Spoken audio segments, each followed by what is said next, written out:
یہ بہت زیادہ لوگوں نے مشہور کیا ہوا ہے کہ جبل رحمت کے اوپر اما حوا سلام اللہ علیہ اور آدم علیہ السلام کی ملاقات ہوئی. ایسا ہی ہے نا, سنتے ہوں گے. ایسا نہیں ہے. کتابوں میں جو ایک مقام ہے عرفات کے اندر جبل رحمہ اور دوسرا مقام ہے مسجد نمرہ.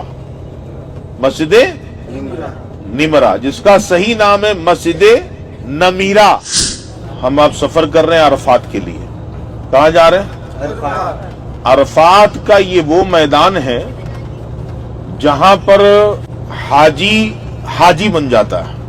سمجھانے کے لیے حاجی کہنا پڑتا ہے, لیکن حاجی تو اس وقت ریئل بنے گا جب وہ عرفات میں اسٹے کرے گا.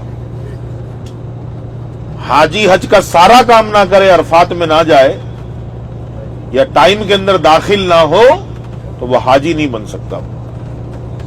عرفات چھوٹ جائے تو آئندہ سال حج بھی کرے گا تو دم بھی دے گا, کیونکہ مین رکن چھوٹ گیا.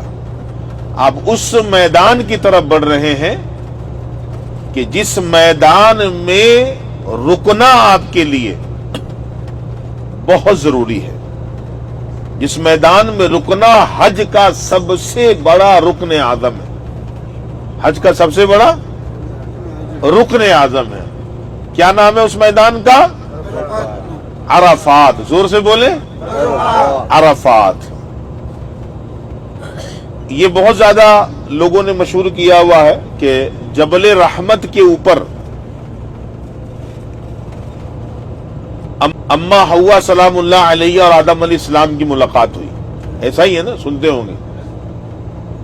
ایسا نہیں ہے. کتابوں میں جو ذکر ہے وہ عرفات کا ذکر ہے, اور غالباً اسی وجہ سے یہ عرفات ہے. کیوں کہ حضرت آدم علیہ السلام اور اما حوا سلام اللہ علیہ کی 200 سے 250 سال تک ملاقات نہیں ہو پائی آپس میں جنت سے اتارنے کے بعد, کیونکہ سیدہ حوا رضی اللہ تعالی عنہا کو اللہ پاک نے جدہ کی سرزمین پہ اتارا جنت سے. اصل اس کا نام جدہ نہیں تھا, اس کا نام جدی تھا. جدی بولتے دادی کو, سمجھ رہے نا. تو یہ جدی سے بگڑ کے جدہ ہو گیا. وہاں اما حوا اتاری گئی تھی, اور جودی پہاڑ جو ہندوستان میں تھا پہلے, اب بٹوارے کے وقت سری لنکا میں چلا گیا ہے. سری لنکا میں ہی ہے نا جودی پہاڑ, پہلے انڈیا میں تھا. سری لنکا بھی انڈیا کا ہی حصہ تھا, ہند میں ہی تھا وہ. اس لیے کتابوں میں آتا ہے کہ ہندوستان کی سرزمین پر آدم علیہ السلام اتارے گئے. سمجھ رہے ہیں نا. پورا ہندوستان ہمارا ہے, ہمارے والد وہاں اتارے گئے. کوئی لاکھ چیخیں مارتا رہے, ہندوستان ہمارا ہے. تو اما حوا سلام اللہ علیہ اور آدم علیہ السلام جہاں اتارے گئے, کتنا فرق ہے, بہت فرق ہے نا. کہاں انڈیا, کہاں جدہ.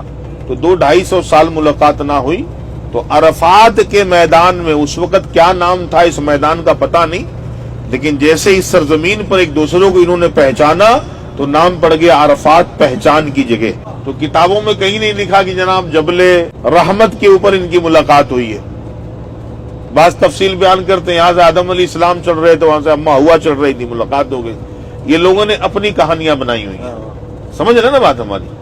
کتاب سے پڑھ کر کوئی بھی بیان کرنے والا کبھی نہیں یہ بیان کرے گا, کیونکہ عرفات کا ذکر ہے, جبل رحمت کا ذکر نہیں ہے. ہاں جبل رحمت کا ذکر ہے حدیث میں, وہ ان معنوں کر ہے کہ حضور صلی اللہ علیہ وسلم نے فرمایا ھذا جبل الرحمہ. حضور نے فرمایا کہ جبل الرحمہ یہ رحمت والا پہاڑ ہے. کون سا پہاڑ ہے؟ ہاں, تو اگر حاجیوں کو جبل رحمت کے نیچے وقوف مل گیا تو میں تو سمجھتا ہوں بہت بڑا خوش نصیب ہوگا. جبل رحمت کے نیچے نہ ملا تو عرفات میں کہیں بھی مل گیا بھائی, حاجی تو بن جائے گا وہ. لیکن عرفات میں 2 مقام ایسے ہیں جن مقام سے خاص رسول اللہ صلی اللہ علیہ وسلم سے نسبت حاصل ہے. ایک مقام ہے عرفات کے اندر جبل رحمہ, اور دوسرا مقام ہے مسجد نمرہ. مسجد نمرہ جس کا صحیح نام ہے مسجد نمیرہ. یہ بھی لوگ نام نہیں لیتے نا. کیا درست نام ہے؟ مسجد نمیرہ. بولے نا زور سے, مسجد نمیرہ, نا کے نمرہ, نمرہ نہیں ہے, مسجد, ایک بار بول, مسجد نمیرہ. اچھا, مسجد نمیرہ کے حوالے سے صحیح بات آپ سماعت کریں. اس کی ہسٹری کیا ہے؟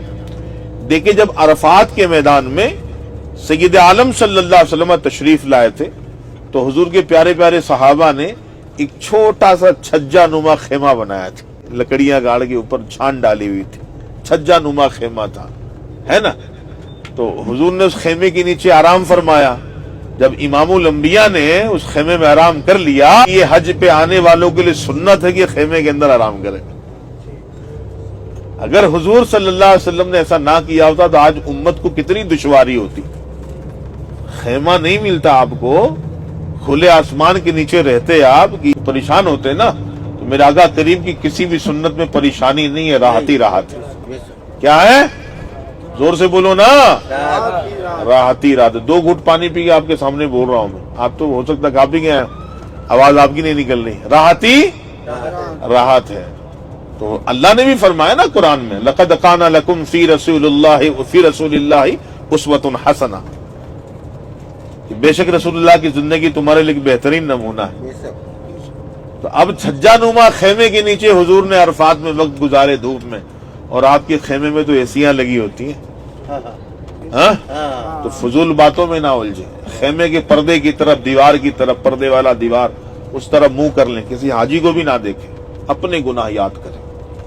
آج کسی کے گناہوں پہ نظر ڈالنے کا وقت نہیں ہے, اپنے گناہوں کو یاد کریں. اللہ پاک کی رحمت پہ نظر رکھیں, اللہ مجھے بخش دے, اللہ مجھے بخش دے. کسی حاجی کی طرف نہ دیکھیں. خیمے کا جو پردہ ہوتا ہے اس طرح منہ کر کے اپنے رب سے شرمندہ ہو کے سر جھکا کے بیٹھ جائیں, درود پڑھتے رہیں, قرآن پڑھتے رہیں. نظروں میں نظر کسی اور کے ڈالیں گے, بعد بتنگڑ میں لگیں گے, آپ کا ٹائم برباد وہاں پر بھی ہو جانا. لوگوں سے نہیں بات کریں. کوئی سوال کرتا ہے, آپ کو مسئلہ یاد ہے, آپ بتا دیں, لیکن کسی کے ساتھ باتوں میں نہ الجھیں. عرفات کا وہ میدان ہے کہ سید عالم صلی اللہ علیہ وسلم نے عرفات میں 2 نمازیں پڑھی تھی. کون کون سی؟ ظہر اور عصر. ظہر عصر آپ کو بھی پڑھنا ہے. کہاں پڑھنا ہے؟ عرفات میں. یہ عرفات آ گیا. دیکھیں دیکھ رہے ہیں, عرفات کی شروعات ہو چکی ہے. یہ عرفات ہے, اور یہ عرفات کے خیمے آپ کو دور دور سے ہم دکھا رہے ہیں. یہ جہاں پیلے بورڈ جو لگے ہوئے ہیں وہ حدود عرفات کی نشانی ہے. کس کی نشانی ہے؟ حدود عرفات کی نشانی. یعنی ہم اس وقت آؤٹ آف عرفات میں, عرفات قریب ہے لیکن ہم عرفات سے باہر ہیں. بات سمجھ میں آ رہی ہے؟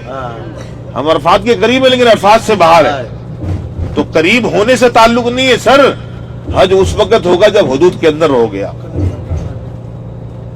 پہلے کیا ہوتا تھا کہ یہاں کے مقیمی اقامہ ہولڈر, جو اقامے والے لوگ جابس وغیرہ کرتے تھے, وہ آتے تھے پیدل حج کرنے, یہاں وہاں سے آ جاتے تھے. جب سستائی کا زمانہ تھا, پیسے نہیں لگتے تھے, روک ٹوک بھی نہیں تھی, تو ان میں سے لاکھوں لاکھ لوگ ان روڈوں پہ کھڑے ہو کر اپنا حج خطرے میں ڈالتے تھے. یعنی اتنی مشقتیں اٹھائی لیکن بورڈ کے اندر داخل نہیں. بیچاروں کو کوئی سکھانے والا نہیں تھا, بتانے والا نہیں تھا. روڈ کے باہر لاکھوں لاکھ حاجی کھڑے ہوتے تھے. آپ نے بھی دیکھا ہوگا, اگر کوئی پرانا حاجی اس میں بیٹھا ہوگا تو انہیں بھی دیکھا ہوگا. لیکن اب چونکہ کڑائی بہت زیادہ ہے تو وہ طبقہ آنا ہی بند ہو گیا. ان کے پاس خیمے تو ہوتے نہیں تھے, تو بیچارے باہر کھڑے ہوتے تھے. تو بھائی جب بھی حج کی سعادت ملے, آپ سے بھی عرض کر رہا ہوں, اور آپ تو آ چکے ہو, جتنا ہو سکے گا 10 گھنٹے آپ لوگ, 1 گھنٹہ تو نکل گیا, 9 گھنٹے آپ لوگ ہمارے ساتھ ہیں. تو ان 10 گھنٹوں میں زیارت بھی ہوگی, حج کے حوالے سے بہت ساری باتیں میں آپ کو بتاؤں گا. تو انشاءاللہ پورے حج میں غلطیاں نہیں ہوں گی آپ سے. لیکن جو میرے یوٹیوب چینل پہ دیکھ رہے ہیں لوگ, ان کے لیے کہ آئندہ سال جو آنے والے ہیں, جب حج کی سعادت مل گئی نا سر, تو کسی مفتی عالم کے پاس بیٹھ کے حج کا طریقہ, حج کا سلیقہ بھی سیکھ لیں. ہاں, اتنے پیسے خرچ کرنے کے بعد, اتنی مشقتیں اٹھانے کے بعد بھی بندہ نیکیاں لینے کے بجائے گناہوں کا پوٹلا لے کے مکے پاک سے لوٹے, تو عقل مندی کوئی کہے گا اس کو؟ کچھ تو بولے. نہیں, سیکھ کر آئے.